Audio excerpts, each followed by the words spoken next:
자, 여러분, 지금 당장 눈을 감고 서울의 밤거리를 한번 상상해 보시겠습니까? 화려한 넌사인, 늦은 시간까지 불 꺼지지 않는 빌딩 숲, 그리고 그 사이를 바쁘게 오가는 수많은 다른 사람들. 우리는 이것을 한강의 기적이라 불렀고, 전 세계가 대한민국의 역동성에 감탄했습니다. 전쟁의 폐허 위에서 반세기 만에 선진국 대열에 합류한 나라. 뜨겁게 끓어오르는 용광로 같았던 경제. 그런데 말입니다. 지금 그 뜨거웠던 용광로가 서서히 아주 차갑게 식어가고 있다라는 경고음이 들리고 있습니다. 단순히 경기가 좀 안 좋다, 요즘 장사가 안 된다 수준의 푸념이 아닙니다. 대한민국 경제라는 거대한 함선이 엔진 동력을 잃고 서서히 멈춰서고 있다라는 아주 섬뜩하고 구체적인 데이터들이 쏟아지고 있기 때문이죠. 오늘은 조금 불편하지만 우리가 반드시 직시해야 할 현실, 대한민국 경제의 현주소에 대해 아주 깊숙하게 파고들어 보려 합니다. 단순히 숫자를 나열하는 지루한 경제 강의가 아닙니다. 이건 우리 생존에 관한 이야기니까요. 밥상 물가가 왜 미친 듯이 뛰는지, 내 월급 빼고 다 오르는 이유가 무엇인지, 그리고 우리 주변의 자영업 사장님들이 왜 가게 문을 닫을 수밖에 없는지, 그 거대한 소용돌이의 실체를 낱낱이 파헤쳐 드리겠습니다. 자, 준비되셨나요? 지금부터 대한민국 경제의 진짜 민낯을 마주하러 가보겠습니다. 가장 먼저 우리가 주목해야 할 충격적인 숫자가 하나 있습니다. 바로 1%입니다. 최근 경제학자들을 대상으로 설문조사를 했더니 전문가 2명 중 1명이 한국 경제의 성장률을 1%대로 전망했습니다. 여러분, 1%대 성장률이라는 게 피부로 와닿으시나요? 아마 플러스 성장이면 된 거 아니냐라고 생각하실 수도 있습니다. 하지만 이건 그렇게 단순한 문제가 아닙니다. 사람으로 치면 한창 자라나야 할 청소년기에 키가 더 이상 자라지 않고 멈춰버린 것, 아니 더 심각하게 말하면 혈기왕성하던 20대 청년이 갑자기 노쇠하여 침대에 누워버린 것과 같은 충격입니다. 경제학에서는 잠재성장률이라는 개념을 씁니다. 한 나라가 가진 노동력, 자본, 기술을 총동원해서 물가 상승 같은 부작용 없이 달성할 수 있는 최대 성장치를 말하죠. 쉽게 말해 그 나라의 기초 체력입니다. 그런데 OECD가 추산한 대한민국의 잠재 성장률이 얼마인지 아십니까? 불과 1.9%입니다. 과거 7%, 8%씩 성장하던 고도성장기는 고사하고 안정적인 3-4%대 성장조차 이제는 꿈같은 이야기가 되어버렸다라는 겁니다. 전문가들이 더 무섭게 경고하는 지점은 따로 있습니다.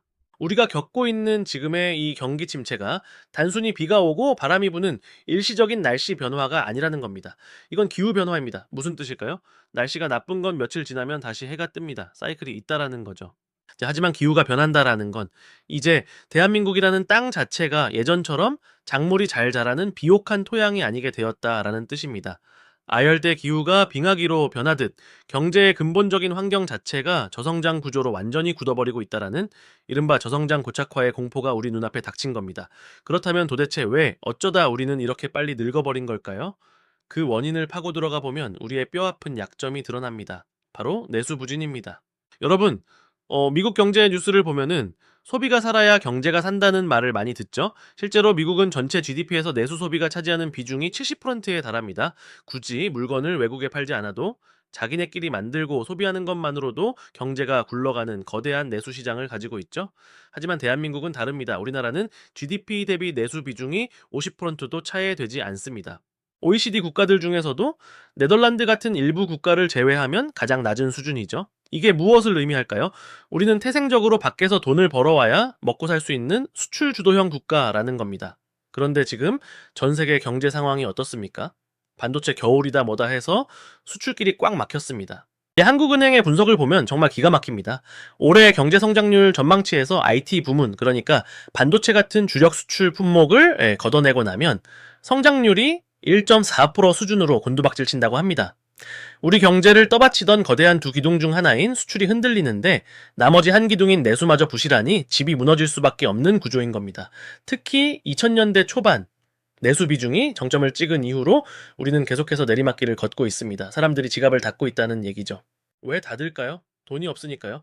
고금리, 고물가, 그리고 집값에 묶인 막대한 가계부채. 쓸 돈이 씨가 말라버린 상황에서 내수가 살아나길 바라는 건 어불성설일지도 모릅니다.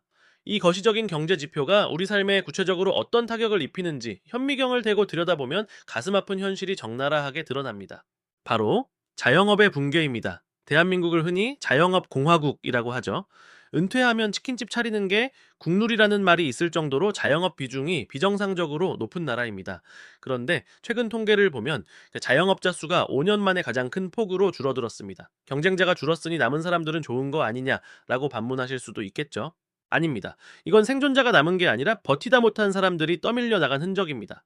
폐허가 된 전쟁터라고 봐야 합니다. 자영업 붕괴의 원인은 명확합니다. 앞서 말씀드린 내수 부진이 가장 큰 직격탄입니다. 사람들이 밥을 안 사 먹고 옷을 안 사고 회식을 안 합니다. 매출은 반토막이 났는데 나가는 돈은 미친 듯이 올랐습니다. 재료비, 전기세, 가스비, 배달 대행료, 그리고 인건비까지 소위 비용의 역습이 시작된 거죠. 게다가 코로나 시기를 버티게 해주었던 정부의 금융 지원마저 하나둘씩 종료되고 있습니다. 대출로 연명하던 사장님들에게 이제 원금과 이자를 갚으라는 독촉장이 날아들고 있는 겁니다. 더 이상 버틸 재간이 없는 거죠. 그런데 여기서 정말 마음 아픈 포인트는 이 자영업의 위기가 세대별로 아주 잔인한 양극화를 보이고 있다는 점입니다. 60대 이상 고령층과 2030 청년층, 이 두 세대가 각기 다른 이유로 지옥불에 뛰어들고 있습니다. 먼저 60대 이상을 볼까요? 이분들의 자영업 진출은 사실상 생계형 등 떠밀림에 가깝습니다. 평생을 회사에 바쳤지만 정년은 짧고 기대 수명은 100세 시대를 바라봅니다. 국민연금만으로는 생활이 안 되니 쉴 틈 없이 다시 일터로 나와야 합니다. 하지만 회사들이 환갑 넘은 노인을 써줍니까? 안 써줍니다. 그러니 선택지는 하나, 내 가게를 차리는 것 뿐입니다. 그런데 세상이 너무 변했습니다. 키오스크, 배달앱, SNS 마케팅, 이제 디지털 플랫폼이 장사의 핵심이 된 시대에 평생 아날로그로 살아온 60대 사장님들이 이 변화를 따라가기가 너무 벅찹니다. 결국 퇴직금을 털어 차린 가게에서 배달 앱 리뷰 관리 하나 제대로 못해 문을 닫는 비극이 속출하고 있습니다. 그렇다면 청년들은 다를까요? 젊은 친구들은 감각도 있고 빠릿빠릿하니 잘하지 않겠냐 싶으시겠지만 천만의 말씀입니다. 30대 미만 청년 자영업자의 감소폭이 심상치 않습니다. 애초에 이들이 창업시장에 뛰어든 이유부터가 서글픕니다. 좋은 일자리가 없어서입니다. 번듯한 대기업, 안정적인 공무원이 되고 싶지만 문은 좁고 그렇다고 놀 수는 없으니 창업을 선택합니다. 문제는 준비 부족과 자본 부족입니다. 중소기업 중앙회 조사를 보면 청년 창업자들의 준비 기간은 놀라울 정도로 짧습니다. 경험도 없고 모아둔 돈도 없습니다. 얕은 자본으로 진입 장벽이 낮은 카페나 요식업에 뛰어들었다가 치열한 경쟁을 이기지 못하고 1년도 안 돼 폐업 신고를 하는 단명 창업이 청년층에서 쏟아지고 있는 겁니다. 결국 노년층은 디지털 장벽과 노후 파산의 공포에, 청년층은 일자리 부족과 자본의 한계에 갇혀 자영업이라는 낭떠러지로 내몰리고 있는 형국입니다. 이것이 바로 통계 숫자가 말해주지 않는 대한민국 골목 상권의 피눈물 나는 서사입니다. 자, 상황이 이 정도로 심각하면 누군가는 해결책을 내놓아야 합니다. 경제라는 배가 침몰하고 있는데 키를 잡은 선장은 대체 어디에 있는 걸까요? 여기서 우리는 대한민국의 경제정책을 총괄하는 컨트롤 타워, 즉 정부의 역할에 대해 질문을 던지지 않을 수 없습니다. 최근 관각에서는 기획예산처라는 이름이 다시 거론되고 있습니다. 과거 정부 조직을 보면 재무부와 기획예산처가 따로 있었죠. 이걸 합친 게 지금의 기획재정부, 줄여서 기재부입니다. 그런데 흥미로운 건 정부가 앞으로 예산 기능을 넘어 기획 기능을 대폭 강화하겠다라는 의지를 보이고 있다라는 점입니다. 기재부를 단순한 돈관리 부서가 아니라 국가의 10년, 20년 미래를 설계하는 기획처로 부르겠다는 움직임까지 있습니다.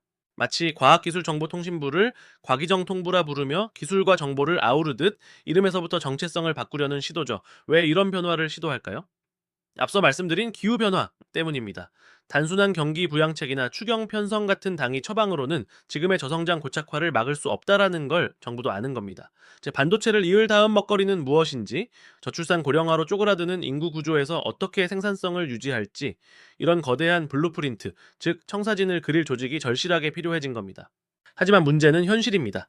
이렇게 중요한 시기에 경제정책의 큰 그림을 그려야 할 수장 자리가 공석이거나 리더십이 보이지 않는다는 비판이 계속되고 있습니다.